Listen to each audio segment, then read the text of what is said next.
Okay guys, make sure to like, comment, and subscribe. Now, fasten your seatbelts. Here we go. All right guys, I'm back. It's Monday, April 27th, and it is 8:50 p.m. Eastern Time, and we are going to get right into the news. All right, so we don't have any coffee donors or anything tonight to thank. It was probably something I said. Anyway, let's go on with the news. And we're just going to start anywhere. And I do want to tell you guys that last night, just so that you don't think that I'm a liar, because I had said that I was going to record another video, and I did. However, the video was not there, and I don't understand what happened, and it was really kind of strange because it was recording. I checked on it throughout. So I don't know what happened to the video, where it went. It's a mystery. And the odd thing is that I was talking about the Antichrist. So yeah, but I'm going to try it again tonight. I'm going to go through this video, and if we get through this in reasonable time, I'm going to try that again, because what I have found really does need to get out there. All right, let's just jump in here so that I don't take up any more time. Okay, now I think this is very interesting, and I'll tell you why. I want you to pay attention, and I'm going to, make it big here in a second so that you can all see it. It says, so is Jill Biden just speaking since Joe can't, or is she running for president? Well, to listen to this ad, you would think it is her that is running for president. And I know why they're doing this, because obviously Joe Biden is having a lot of difficulty with his memory and speaking, and he's every time he opens his mouth, it seems that he's making a fool out of himself. But this makes him look even weaker and more pathetic, if you ask me, because you can look at him here. He's got this frown. Both corners of his mouth are turned down for most of this short, and it's only 38 seconds long, but his mouth is turned down, and he just seems to be staring. And it makes him look and appear very, very incompetent. Now, we know that he is, but I think that they're going for, they're certainly, that's not the look that they're going for. I know that. So it's very odd, very, very odd. But let's play this now and tell me what you think. And together, we're just getting started. This moment reminds us that the presidency is about true leadership, having the forethought to prepare for the worst, the backbone to lead through chaos, the character to move beyond politics and serve every American, no matter where they live or what they believe. Only one candidate in this election has all three. My husband, our next president of the United States, Joe Biden. Now, he smiles at the end, but notice, and I really noticed this, I guess because I'm really into body language, but I noticed that he's got his mouth tightly shut, and both corners of his mouth are turned down, and he's staring into the camera. Instead, really, whoever is directing this, if anybody is, needs to have him maybe look at his wife and smile and agree and look like he's engaged, because he does not look like he is engaged at all. In fact, there seems to be a whole disconnect between what she is saying and his face. So the only time he smiles is at the end, where she says, my husband, Joe Biden, and he smiles. But he just looks terribly unengaging here. We're just getting started. This moment reminds us that the presidency is about true leadership, having the forethought to prepare for the worst. See, he does not seem engaged. So that's what I wanted to show you guys, because to me, if anything, this does not make him appear anything but weak and ineffective. And, again, I've never seen well, maybe they have in the past and I haven't noticed, but I don't remember any candidates ever having their wives speak for them. Now, maybe I'm just not remembering, but anyway, it just seems a little strange to me, and I thought I'd point that out. And let's go back and let's look at this. Now, this just came out. This is hot and fresh and disturbing. Well, shouldn't surprise us. It's just, well, it shouldn't surprise us. And I don't think that it's a coincidence that this has come out at the time that it has. They have released the JFK files, or at least some of them. And let's look at this particular one, which is fascinating. Okay, it says, "Dear Senator Biden, you are a traitor." And that was by JFK Jr. This is a Federal Bureau of Investigation, United States Department of Justice. This was recorded on September 16th. See, United States and Canada always write their dates backwards. So I'm always thinking, okay, is that right or is it the other way? So anyway, I know it's 1964. It must be September 16th because there isn't a 16th month. So yeah, September 16th, 1994. And it says to SAC, Washington Metropolitan Field Office, evidence received September 8th, 1994. And it says unsub, aka John F. Kennedy Jr., Senator Joseph Biden, victim. Now, it's interesting because, see, JFK Jr. wrote Biden a letter, apparently. Anyway, it says August 26, 1994, August 26, 1994, Worcester, Maine, and Boston. Now, let's come down. It says personally delivered by special agent, and that name is redacted, on September 8th, 1994. So a special agent, I guess, delivered this, and it says envelope postmarked Worcester, is that how you say that name? Maine, 016 p.m., 26th of August, 1994, bearing the hand-printed address, Senator Joseph Biden, D., Delaware, U.S. Capitol Building, U.S. Senate, Washington, D.C., 20515, accompanying.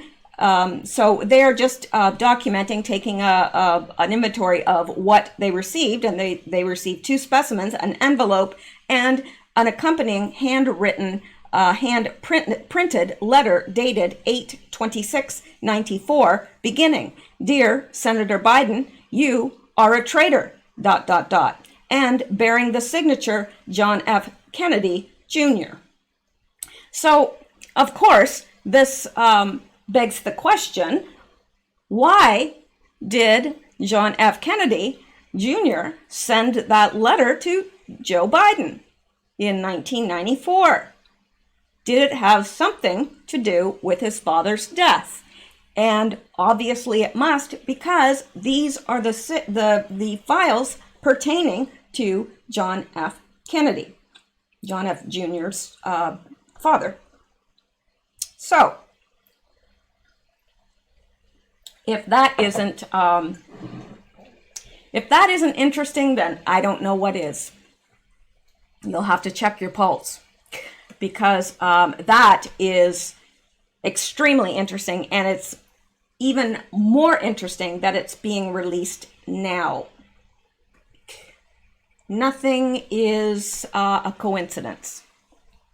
All right, now that's big news, but let's go back. We've got more to come. Excuse me. Chinese internet users who uploaded CV memories to GitHub have been arrested. And this is April 27th, 2020, so it's from today, hot and fresh, just like Krispy Kreme donuts. Now, A group of volunteers in China who work to prevent digital records of the CV outbreak from being scrubbed by censors are now targets of a crackdown.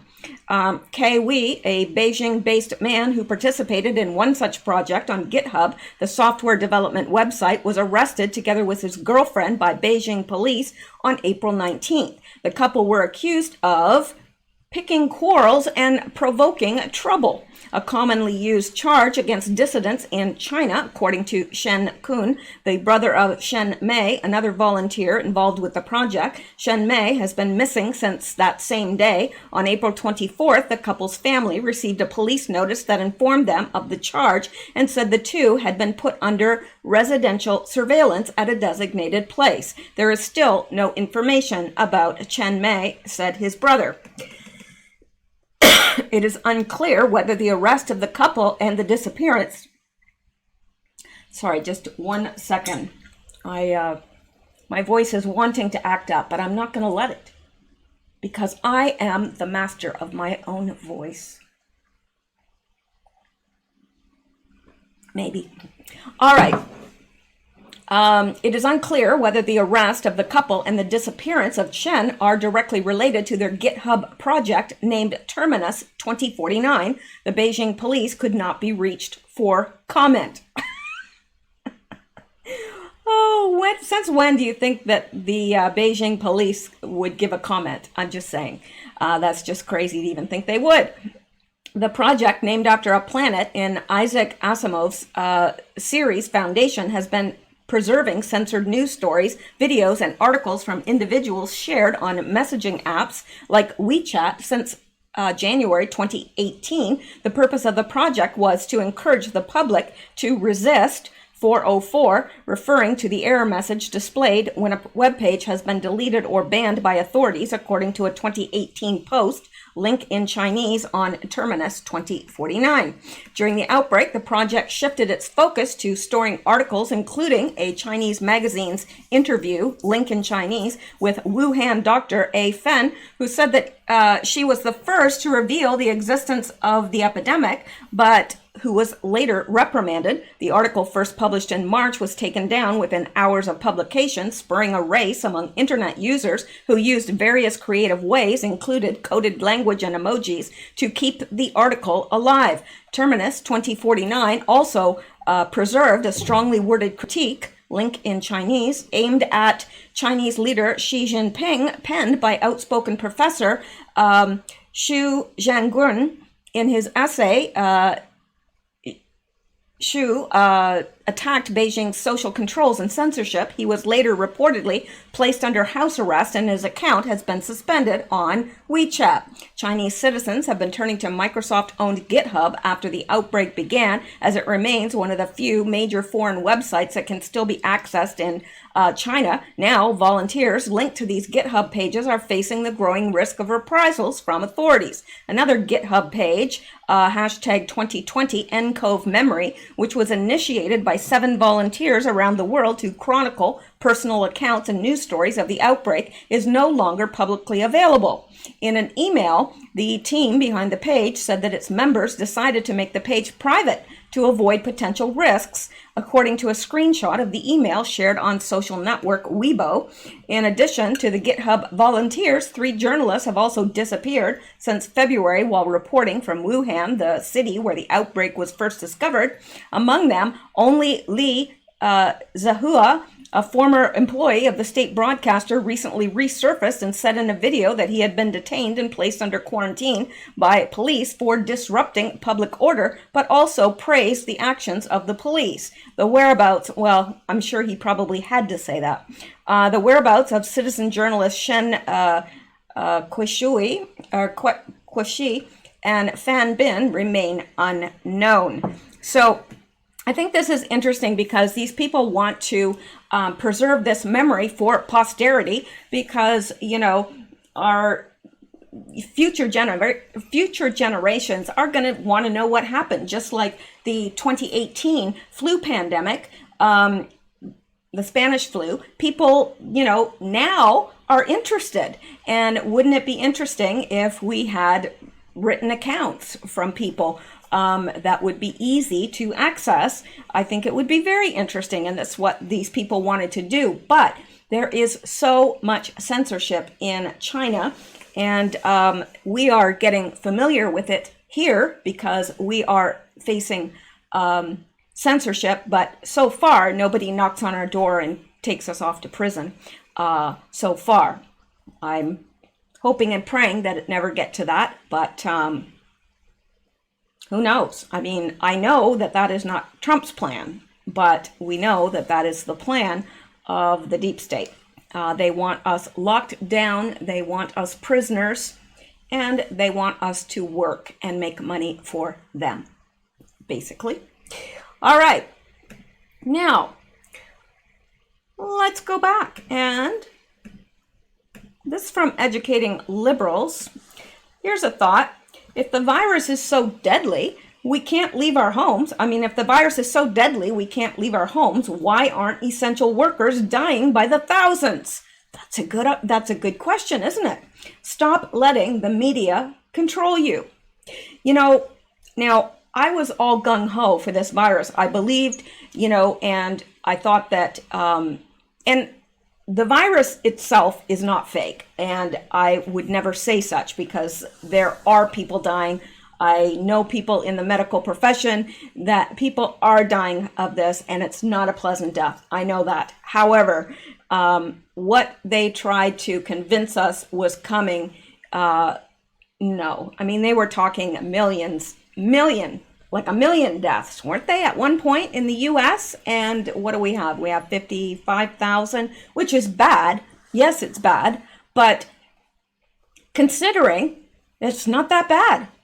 And especially when a lot of those we know that that number is well padded, that a lot of those people, they may have had COVID, but they had other situations that exacerbated it, that, whatever, but they still say they died of COVID. And there are cases when people did not have COVID at all, but they were marked as COVID.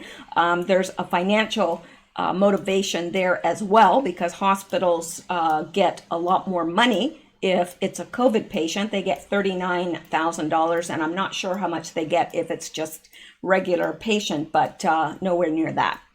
So there is a financial motivation involved as well. All right, now this is interesting because if you Google meat plants, and to me, this very clearly shows what the plan is in terms of the deep state and the cabal, because all these meat plants are closing. Now, why not, plants that make Oreo cookies, or plants that, you know what I'm saying? Why is it all the meat plants that are shutting down? Why? I'd really like to know that. Why aren't the other plants affected? And these are just a few headlines. Brazil, JBS workers catch COVID-19 in latest meat plant outbreak as meat plant close. At least 100 USDA inspectors test positive for coronavirus. Billionaire Brothers meat plant riddled with CV. Meat plants are shutting down as workers get sick. That by CNN. And meat processing plants suspend operations after workers, obviously fall ill. And Tyson and JBS close plants as CV hits meat. Tyson and GBS closed plants as CV hits meat manufacturing. Iowa and more than 24 employees tested positive for COVID-19, according to Meat and Poultry. But the interesting thing is, it's not just the meat plants here, like in the States. I mean, Canada, they're shutting down their meat plants. There's been, I know, at least one. I think there's two that are infected now, if I'm not mistaken, but I could be. And Brazil, it's happening everywhere. Why are they attacking the meat industry? That's what I'd like to know, because they clearly are. And also, I am very suspicious because up here, almost all of the deaths have been in nursing homes. Why is that? I believe they're being planted there because, of all the places, why not, they have homes for the mentally handicapped and all sorts of things. Why aren't they hitting any of those places? Why is it just the old? Now, I know you're going to say, well, those people are more vulnerable. Yes, they are. But is it the fault of the industry? Is it the fact that the workers are going from room to room and spreading it? I don't know, but it seems, I know there was one case in a nursing home very close to me. Now there are nine cases there. Why?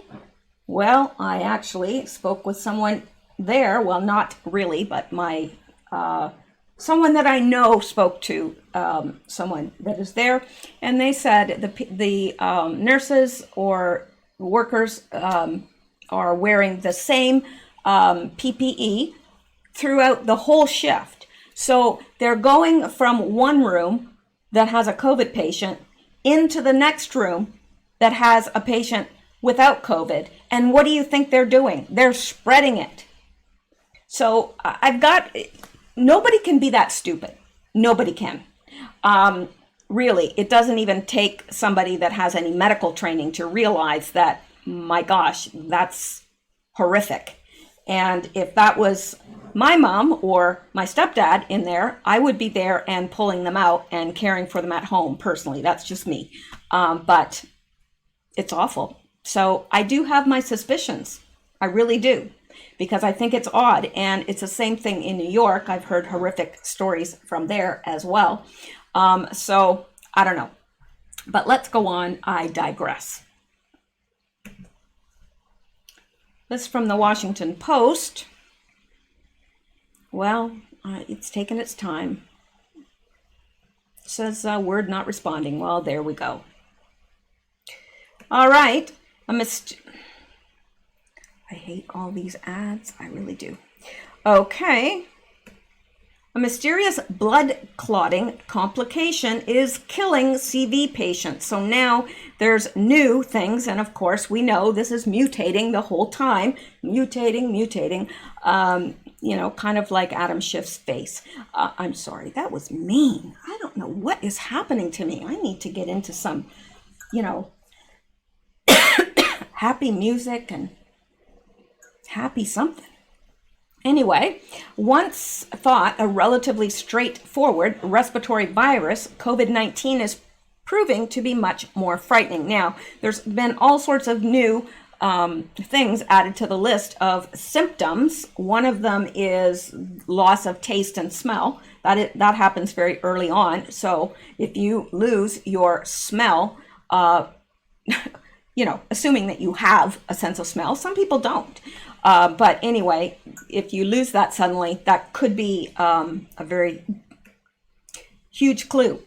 Greg Coopersmith was up early this morning as usual and typed his daily inquiry into his phone. "Good morning, Team COVID," he wrote, asking for updates from the ICU team leaders working across 10 hospitals in the Emory University Health System in Atlanta. One doctor replied that one of his patients had a strange blood problem.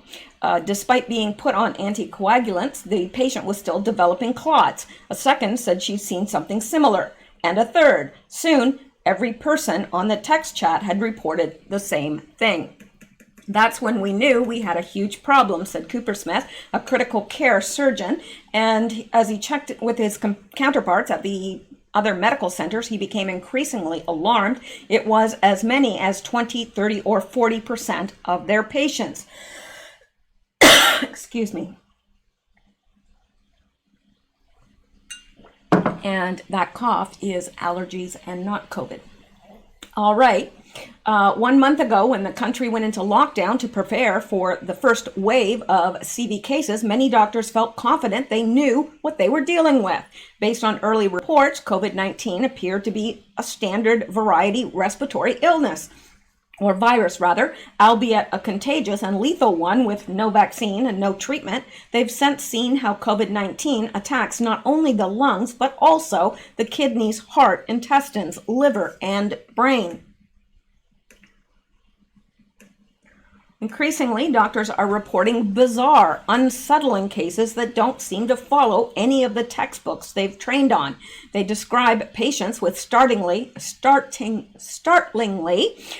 low oxygen levels, so low they would normally be unconscious or near death, talking and swiping on their phones, asymptomatic pregnant women suddenly in cardiac arrest, patients who by all conventional measures seem to have mild disease deteriorating within minutes and dying at home, with no clear patterns in terms of age or chronic conditions. Some scientists hypothesize that at least some of these abnormalities may be explained by severe changes in patients' blood.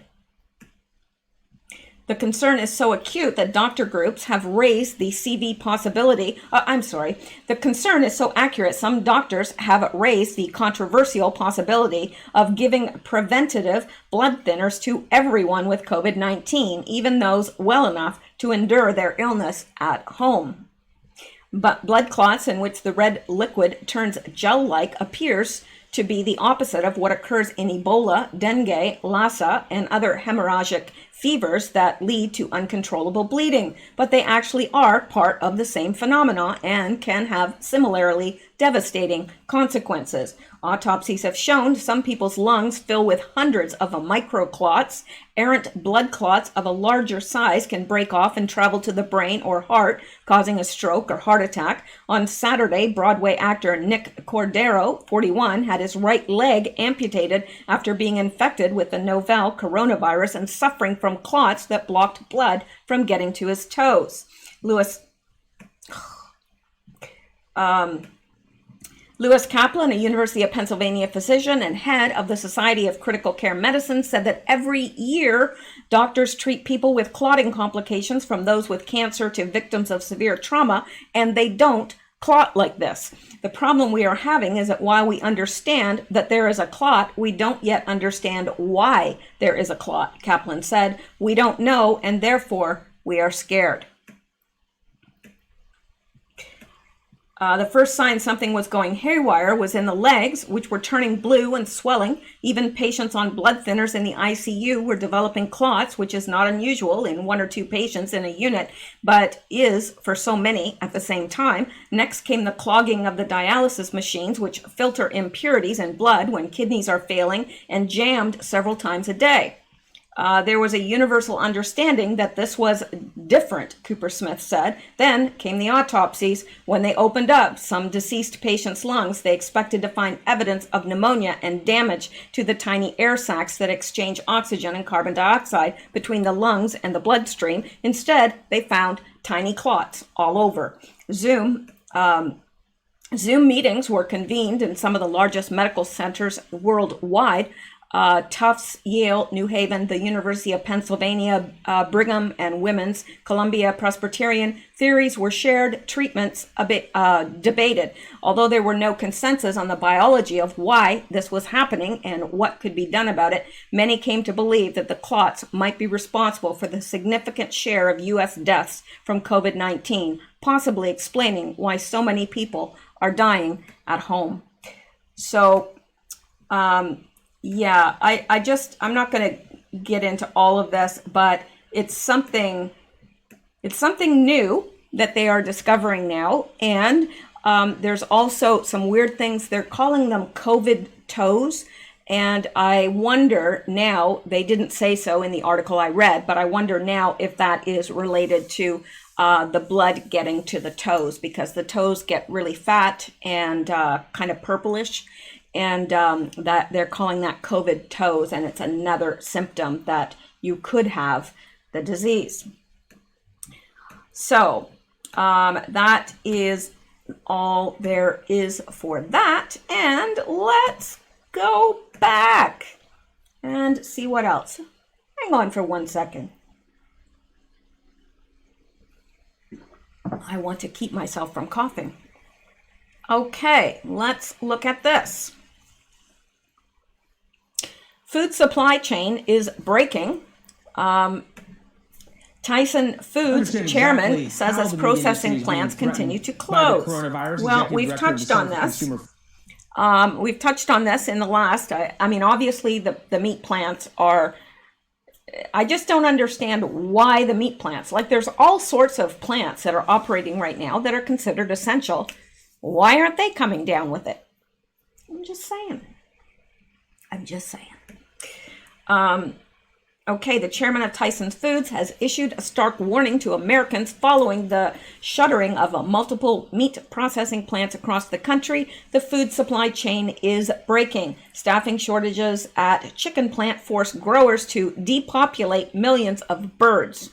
And yeah, so they killed all these birds because they don't have the staff to process them. And what did they do with those birds? Because if there's no staff to process them, they must have just thrown the meat out. And that's criminal, really, if that's what happened. Says in an open letter published as a full-page ad in Sunday's New York Times, Washington Post, and Arkansas Democrat Gazette, John H. Tyson outlined Tyson Foods' response to the ongoing CV health crisis, but hinted that further closures, not only of Tyson food facilities, but competitors' facilities as well, would put stress on the nation's food supply. In recent weeks, Tyson Food has been forced to temporarily pause operations at a number of plants following outbreaks of COVID-19 or because of staffing shortages caused by the pandemic. In addition to meat shortages, this is a serious food waste issue, Tyson claimed. Farmers across the nation will simply not have anywhere to sell their livestock to be processed when they should have fed the nation. Millions of animals, chicken, pigs, and cattle will be depopulated because of the closure of our processing facilities. The food supply chain is breaking.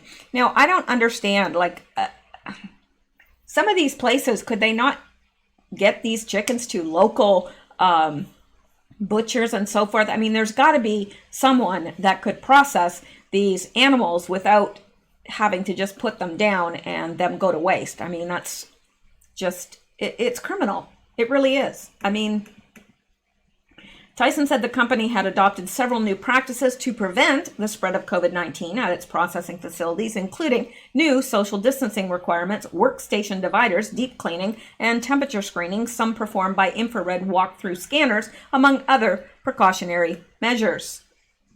Still, Tyson said the supply chain will remain vulnerable and confirmed a limited supply of our products until its own plant could reopen. The government bodies at the national, state, and county levels must unite in a comprehensive way to allow our team members to work in safety without fear, panic, or worry, he wrote. The private and public sectors must come together. Representative for Tyson Foods told Fox News on Monday that its facilities were currently running at reduced levels of production and were working hard to remain open. But if it is the right decision to shut down more facilities, we will do so. Tyson's full-page ad comes less than a week after the company was forced to suspend operations at its largest pork plant in Waterloo, Iowa. The company also temporarily shuttered plants in Indiana, Washington, and another in Iowa. As of last week, 4 Tyson Food employees have been reported to have died of CV. Tyson's announcement is just the latest upset to the meat industry and potentially the U.S. food supply. JBS, one of the largest meat processing companies in the world, closed several of its U.S. facilities in response to COVID-19 outbreaks, the latest of which temporarily suspended operations just this Sunday, Bloomberg reported, and Smithfield Foods, the largest pork processor in the nation, closed its Sioux Falls plant after hundreds of its employees tested positive for COVID-19. The president and CEO warned of severe, perhaps disastrous, consequences from the closures. Yeah. The closures of this facility, combined with a growing list of other protein plants that have shuttered across our industry, is pushing our country perilously close to the edge in terms of our meat supply, Kenneth M. Sullivan of Smithfield said in a media release earlier this month. So, yeah. Perhaps I'm just cynical, but I don't think that's just chance that all those plants are closing down. I just don't. I really don't. But again, could be me. I could be wrong. I I've been wrong before. Probably be wrong again. All right, let's go on now, because we can. All right, and let's look at this. Breaking: hundreds charged worldwide in takedown of largest child pornography website. Now, this is from yesterday. Very, very good news, if you ask me, and just further proof that there is a lot going on behind the scenes. South Korean national and hundreds of others charged worldwide in the takedown of the largest darknet child pornography website funded by Bitcoin. Dozens of minor victims who were being actively abused by site users are rescued. Washington: Jong-woo Sun, 23, a South Korean national, was indicted by a federal grand jury in the District of Columbia for his operation of Welcome to Video, the largest child sexual exploitation market by volume of content. The 9-count indictment was unsealed today, along with a parallel civil forfeiture action. Sun has also been charged and convicted in South Korea and is currently in custody serving his sentence in South Korea. An additional 337 site users residing in Alabama, Arkansas, California, Connecticut, Florida, Georgia, Kansas, Louisiana, Maryland, Massachusetts, Nebraska, New Jersey, New York, North Carolina, Ohio, Oregon, Pennsylvania, Rhode Island, South Carolina, Texas, Utah, Virginia, Washington State, and Washington, D.C., as well as the United Kingdom, South Korea, Germany, Saudi Arabia, and the United Arab Emirates, the Czech Republic, Canada, Ireland, Spain, Brazil, and Australia have been arrested and charged. That is awesome news, because they won't be hurting any more children.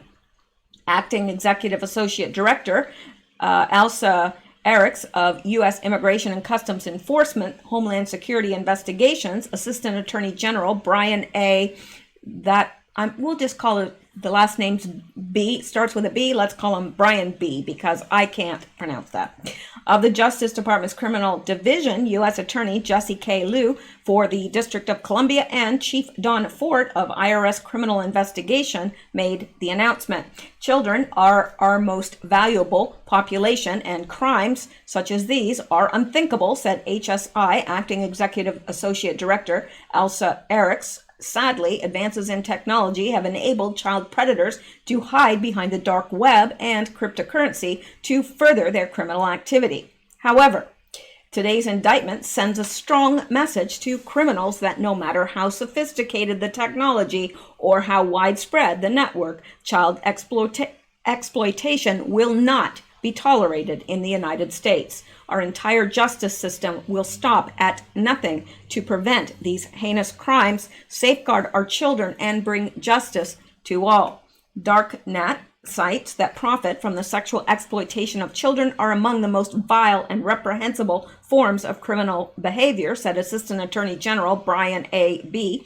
of the Justice Department's Criminal Division. The administration will not allow child predators to use lawless online spaces as a shield. Today's announcement demonstrates that the Department of Justice remains firmly committed to working closely with our partners in South Korea and around the world to rescue child victims and bring to justice the perpetrators of these abhorrent crimes. Children around the world are safer because of the actions taken by U.S. and foreign law enforcement to prosecute this case and recover funds for victims, said U.S. Attorney Jesse K. Liu. We will continue to pursue such criminals on and off the dark net in the United States and abroad to ensure they receive the punishment their terrible crimes deserve.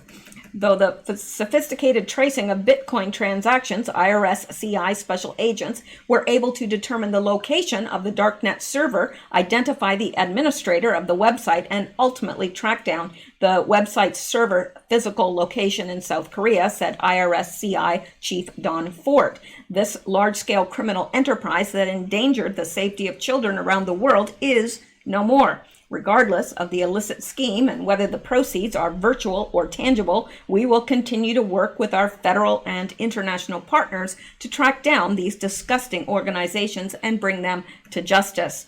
And isn't that what we all want? Definitely.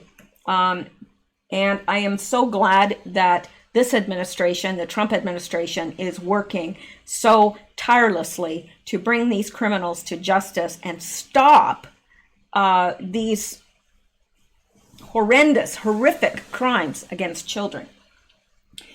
You really have to be a special kind of corrupt person, one with absolutely no moral compass and no conscience whatsoever to abuse a child.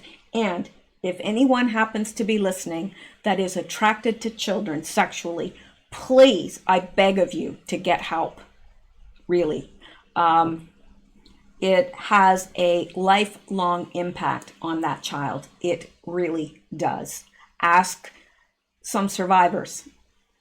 So anyway, that's all I'm going to read about that. I don't think we need to know the absolute, well, here's a list of some people charged, but I doubt it's anyone we know.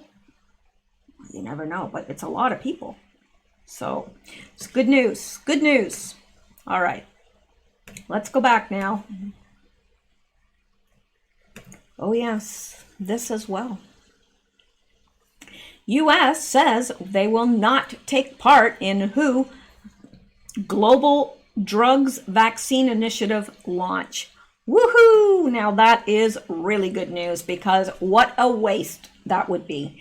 I am so glad that we have a president with a hearty set of coconuts that will stand up against these globalists. The United States will not take part in the launching of a global initiative on Friday to speed the development, production, and distribution of drugs and vaccines against COVID-19. A spokesman for the U.S. mission in Geneva told Reuters there will be no U.S. official participation, he said in an email reply to a query. We are looking forward to learning more about this initiative in support of international cooperation to develop a vaccine for COVID-19 as soon as possible. U.S. President Donald Trump has announced a suspension of funding to the World Health Organization, where it is the largest donor. French President Emmanuel Macron and German Chancellor Angela Merkel will help launch the global initiative on Friday, the UN agency said, ahead of the 1300 GMT event. So, yeah, that made me happy, actually. I know everybody in Canada is real upset with Trump for backing out of, well, he hasn't backed out of the WHO, but he's not participating. And neither is the U.S. money, which is what they'll miss, not the U.S. So anyway, yeah, up here, because they don't understand. They get completely false news here, and it's frustrating to try and talk to people that are so brainwashed, really, with everything they see, because they really think, they really believe that their press is free up here. Oh my gosh, it's hard to believe. It's hard to believe that people believe that. But anyway, all right, let's go on now. Just keep pushing ahead here. Okay, this by Ed Rollins. Tara Reid. Now, Tara Reid is the person that Joe Biden allegedly raped. I happen to believe it because there's too many people that corroborate her story. Tara Reid's sexual assault allegations against Joe Biden are credible. She is a lifelong Democrat. She has never changed her story. She told her brother when it happened. Other witnesses confirm her story. Her mom called into Larry King Live in 1993. So yeah, I do happen to believe that she is telling the truth. She has never changed her story, and she's a Democrat. It's not like she's against. If she was a Republican, they would say, oh, well, she's a Republican and she's just making this up too. But they can't even say that. And she did call into Larry King Live. Now they've now tried to scrub that from the internet and remove it. But her mom called into Larry King Live with the same story. So there you go. Anyway, we'll never see that in the mainstream news, so we might as well just forget about it because the news is too far gone at this point. It really is. I don't think there's any help for people like CNN. They have no intention of telling the truth. They have no intention of getting it right. They're going to write exactly whatever they want. And if they want to accuse or whatever, they'll just say, well, our sources tell us, when really they have no sources. They're making it up. So yeah, it's perilous times we're in. Okay. And I can't remember what this is. Oh, yes. I'm sorry to do this to you guys. Really, I am. No, really, I am. Seriously. Let's see how high her eyebrows can get. Speaker Pelosi calls for release of federal prisoners. In our caucus, we are very devoted to the Gospel of Matthew. When I was hungry, you fed me. When I was homeless, you sheltered me. When I was in prison, you visited me. And so this for us is part of our value system. Okay, well, first of all, I really don't think that Pelosi would even know what the book of Matthew states. And it does, in fact, say that when I was hungry, you fed me. When I was a stranger, you took me in. It doesn't say homeless. It says when I was a stranger, you took me in. And when I was in prison, you visited me. But visiting someone in prison is not the same as letting them out free among people that are innocent. And, she's the abortion queen. So really, you really think that she's devoted to the Gospel of Matthew? Really? Yeah. Well, let's just give a listen for kicks and giggles. Outbreak, and that there could actually be a disaster for incarcerated people because of this virus. Is anything being considered for the next bill to deal with that? Well, in our caucus, we are very devoted to the Gospel of Matthew. When I was hungry, you fed me. When I was homeless, you sheltered me. When I was in prison, you visited me. And so this for us is a part of our value system. When I was in prison, you visited me, but you didn't open the gates to the prison and let me out. Anyway, and what is going on with her hair up here? Like, I don't know if it's been pulled so tight and her hair is now showing, because I know when someone's had a lot of facelifts up here, like it gets pulled up here so far that you lose part of your hairline. But anyway, let's listen to Eyebrow Lady. And especially under the leadership of our Congressional Black Caucus, Karen Bass, Barbara Lee, and others, there has been a real focus on this. We will have language being developed by the Judiciary Committee to have some order and clarity so that some people can leave who really don't need to be there, but some clarity because what the administration is doing is confusing and not clear, but it must be addressed. It must be addressed. It's so very, very sad, but again, a priority for us. Again, everything. Well, okay, I just want I just want to come up back here and look at these eyebrows. Look at them. And now they're square.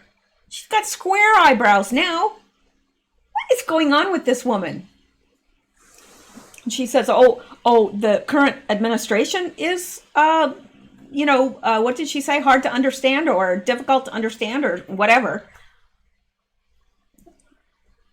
Nobody understands Pelosi. I don't know, other than the fact that she is just a marionette. Someone is manipulating the strings and telling her what to do and say, and that's it. And it makes me wonder what exactly she has done that she has been blackmailed in this way. It's obvious.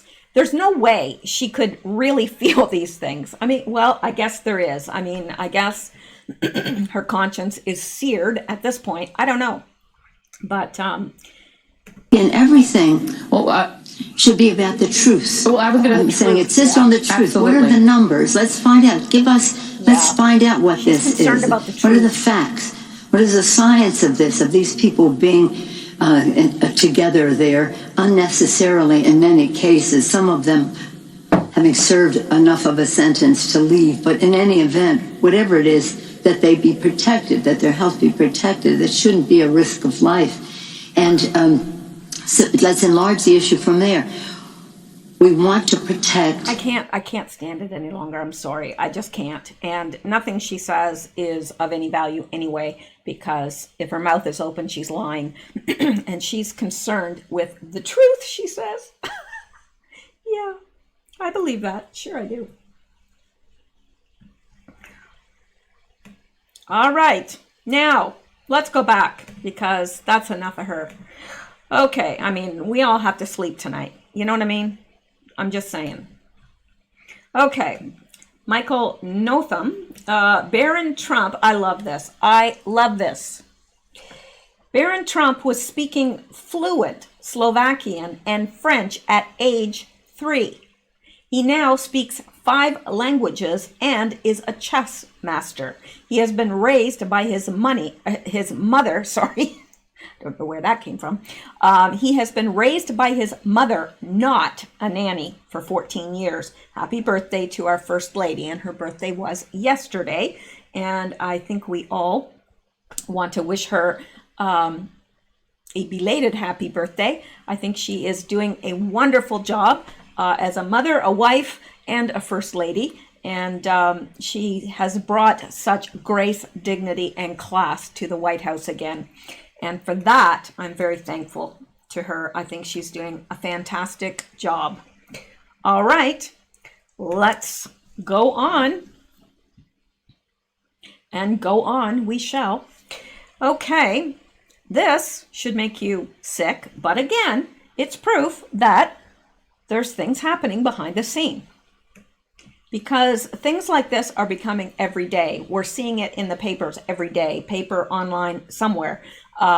Cops smash trafficking ring selling babies to dodgy Chinese businessmen for 40,000 pounds. And what do you think the Chinese businessmen are doing with those babies? Wasn't Wuhan the #1 producer of that immortality serum they like to take?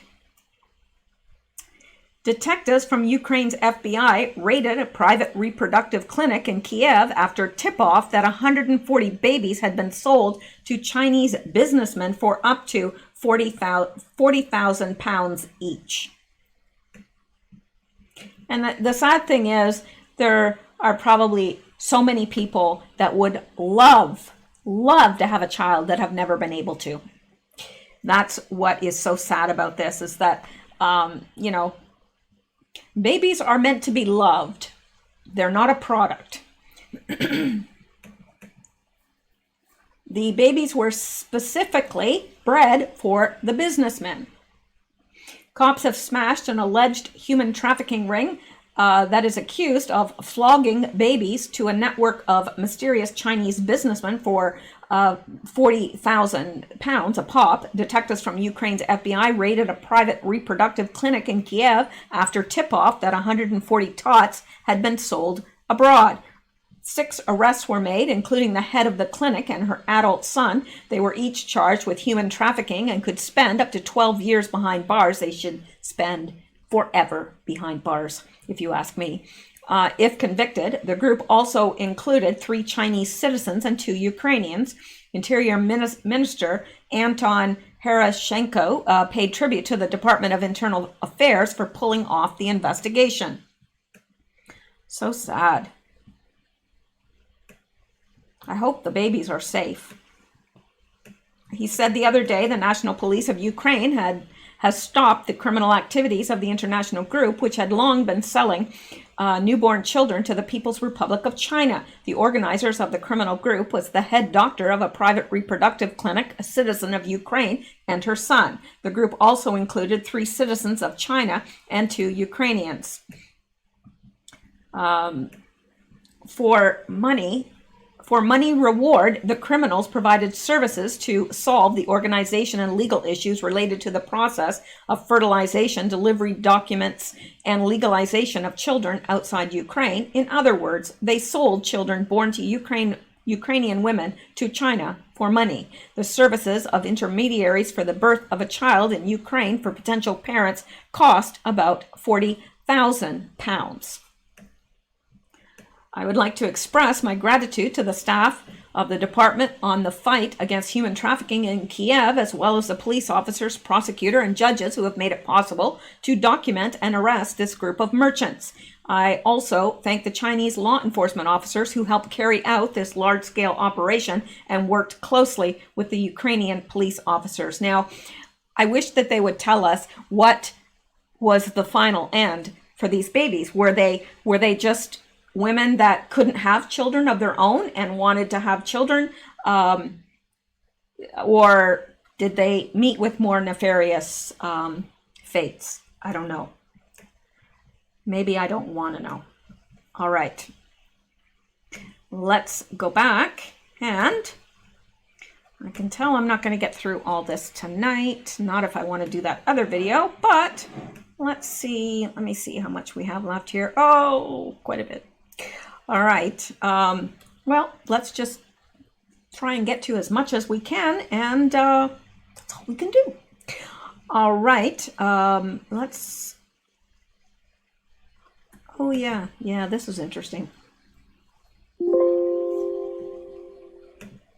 Oh, come on. Maybe I'll have to do this. Hang on. There's more than one way. Whoops. I don't want to see me. And why am I all off kilter again? Okay. Here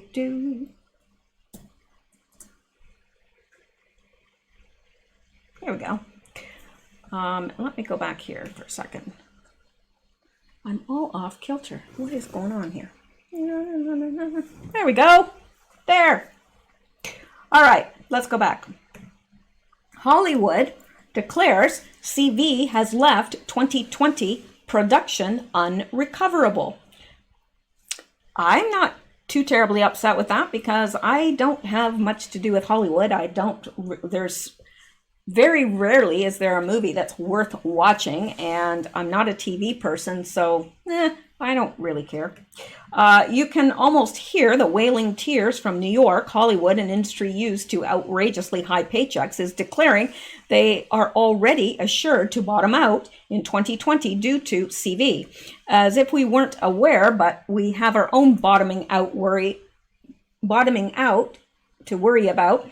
The on-location organization of Film LA proclaims, as of today, with the shutdown posed to extend deep into the second quarter, Film LA analysts predict that local shoot day losses are already unrecoverable for the year. So basically what they're saying is that Hollywood is screwed because it's been too late in the year, and they haven't been able to be in production for anything, and yeah. It says the latest number from the Labor Department now puts those out of work at 16%. I believe it's much higher than that. A figure unheard of in America since the Great Depression of the 1930s, but notes deadline, unlike the era of gold diggers of 1933, Hollywood has taken a bloody body blow in this health and economic crisis. Production is closed, as are almost all theaters, which were full during the Great Depression. Could it be that this is the first time Hollywood is suffering to the same degree as the rest of the population? Hollywood has become accustomed to being an exception and a profitable industry. Deadline has two additional articles that may provide some level of insight into the industry's turmoil. First is the headline, which speaks for itself. Frozen 2 skates away with nearly $600 million profit. Number 2 in Deadline's 2019 Most Valuable Blockbuster Tournament. That's a lot of money for very few people. Yet Hollywood still wants their checks from the government instead of helping its own. Let's take bets to see if any of Hollywood's millionaires and billionaires redistribute their wealth to the workers who helped them make their money in the first place, the same workers who are now out of a job and getting in line for stimulus checks. Excuse me. A second article involves Walt Disney mega brand. Impressively, Abigail Disney took to Twitter to condemn the company's plan to lay off 100,000 workers, mostly in its theme park division. What the actual F? Begins her 25-tweet thread rant. Deadline notes she is referring to a recent Financial Times article which estimated shareholder dividends, to which she tweeted that $1.5 billion would pay for 3 months' salary to frontline workers. And it's going to people who have already been collecting egregious bonuses for years. She added, paying bonuses during the pandemic is the real outrage. Deadline's article states Disney has been disproportionately ravaged by the virus, which has shut down its theme parks, hotels, and cruise ships. No live sports are being played, which has hit ESPN and ABC during a season they would normally be reaping big ratings from the NBA playoffs. And theatrical moviegoing has ground to a halt. Abigail Disney tweeted, the company faces a rough couple years, to be sure. The challenges are existential even, but that does not constitute permission to continue pillaging and rampaging by management. Amen. Welcome to planet Earth, Hollywood. Yeah. I'm sure that most of them are not used to doing without. All right. Not that I would wish that on anybody, but, you know, really, Hollywood should be taking care of its own and not belly aching. Okay. Excuse me. Okay. Now we have this. Apparently, this death is confirmed, although I haven't heard anything from, President Trump. So again, I don't know, but North Korean officials confirmed death of leader Kim Jong-un. I think he wasn't that old, really.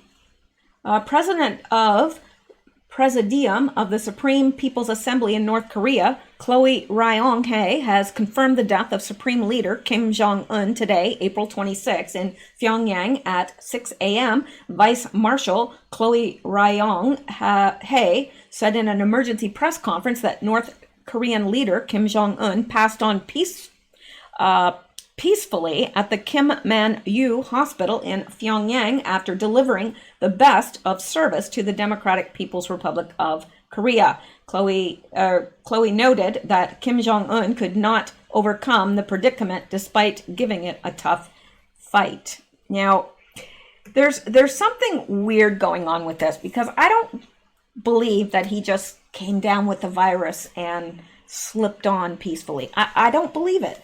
Kim Jong-un's sister, Kim Yo-jong, who has been tipped as his successor, and members of the country's Communist Party and government officials were also seen at the emergency press conference that came off at the Ryongsong residence on April 26. Chloe Ryong-hae further announced during the emergency conference that measures are in place to ensure full security, and also announced a new leader before 12 noon. North Korean leader Kim Jong-un recently underwent heart surgery and continues to recuperate from the procedure at a village outside Pyongyang.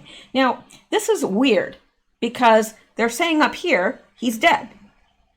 So why are they saying down here that he continues to recuperate from the procedure at a village outside Pyongyang? A doctor from Kim Man-yu Hospital in Pyongyang reportedly managed Kim's heart operation along with other doctors with the Korean Red Cross General Hospital and the Pyongyang Medical University, who typically handle medical issues concerning the North Korean leader. On Saturday, a vice director of HKS-TV, Hong Kong Satellite Television, a Beijing-backed broadcast network in Hong Kong, claimed that Kim was dead, citing a very solid source. The news has spread across multiple platforms around the world and has brought North Korea on its knees after losing its supreme leader. Now, again, there's really nothing official from President Trump, and I don't know. I don't know what's going on here. I really don't. It's very odd. It's very odd, and I don't know. I don't know if he's dead or not. They are saying that he is, but I don't know. What do you guys think? I'd be very interested in knowing if you think he is alive or dead and what you think is going on here. I think if he is dead, he had a little assistance, if you know what I mean.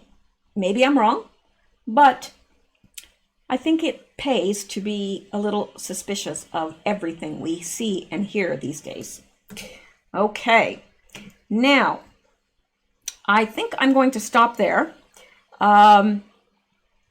yeah, I think I'm going to stop there, and I'm going to try and get out this second video. The few news items that we have remaining, I will cover those tomorrow.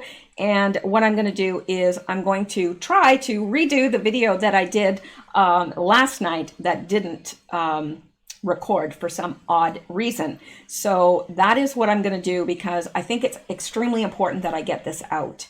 So that is what I'm going to be doing. And I'll get this uploaded. I'll start recording the other one. And so they will both be available. All right. Okay, guys. Well, thanks so much for listening. I appreciate it. You stay safe, stay well, stay blessed, and you keep seeking the truth, because, you know.